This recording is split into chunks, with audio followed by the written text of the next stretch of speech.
local law enforcement powers. Our reporter Vanessa Poonah is following that story for us, and we live to her again. A very good morning to you, Vanessa. Thank you so much for joining us. What's the latest, can you tell us? And have you established that the Good Party is indeed part of the marchers there?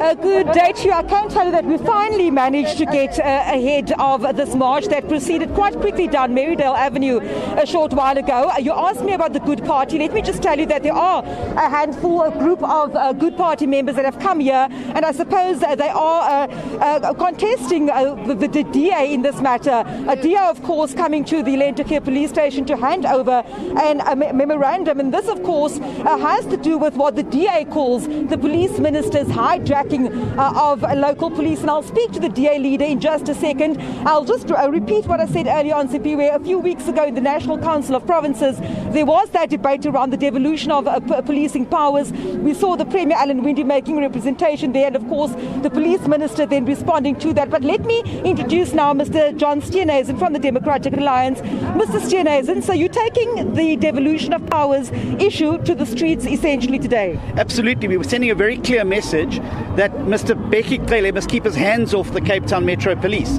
If it wasn't for the Metro Police, given the fact that Cape Town is one of the worst police to population ratios, thanks to Mr. Minister Cele's starving of resources in the Western Cape, crime would be a lot more.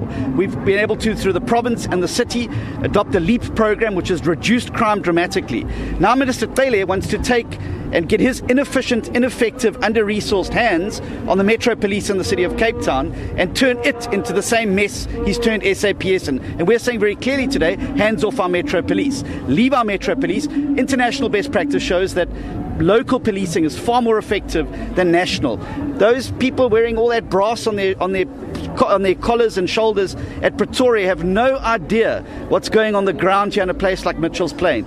Only local policing is able to get to the heart of the matter and really fight crime effectively. Now, the issue around devolution of powers of policing, we understand it's a constitutional matter. So I know that the Premier, for example, in that debate asked for a couple of things. He's asked for more powers to the province with regards to budgets, with regards to deployment of police to certain stations.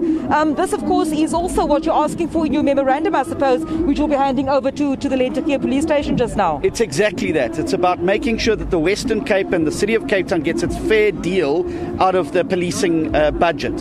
We have the worst police to population ratios right here in the Western Cape, and ironically it's where crime and gangsterism is the highest. Why is the SAPS stepping out of the fight and leaving the fight to the province and the city government? Minister Cele, if he was serious about tackling crime in the country, would be backing the DA's plans to strengthen and improve powers to policing at a local level, because it will really effectively fight crime. We've seen Minister Cele has made a complete lie out of President Ramaphosa's promise to reduce GBV. In the same year the President promised to reduce GBV, gender-based violence, in his State of the Nation speech, we've seen it's gone up because you've got a police service that's ineffective, inefficient, under-resourced and under-equipped and cannot take the fight to the criminals. Minister Cele says that essentially this equates to a parallel structure, and also then accused the DA then of working in silos because crime is not just confined within the borders of a province. Your response to that? Well, I think that he needs to go back and have a look at his constitution and see that actually municipalities particularly are also responsible for crime fighting, and that they should have the independent power to do so. What you have is Minister Cele, who's trying to get his hands on the resources of Metro Police to try and do his job effectively, to try and make up for his own shortfalls, to make up for his own inability to fight crime. We're saying we don't want Metro Police subsumed into an inefficient, ineffective police service that already has shown it cannot keep people safe in South Africa. We trust local governments that get things done to be able to provide effective, efficient policing on the ground. Mr. Steenhuisen, thank you very much for speaking to me. Let me not hold you up from delivering that memorandum. Back to you in studio, of course, that John Steenhuisen, the leader of the Democratic Alliance here, just explaining why they've come out today, taken to the streets of Mitchell's Plain, and why they're about to hand over memorandum to the police station here in Lentegeur.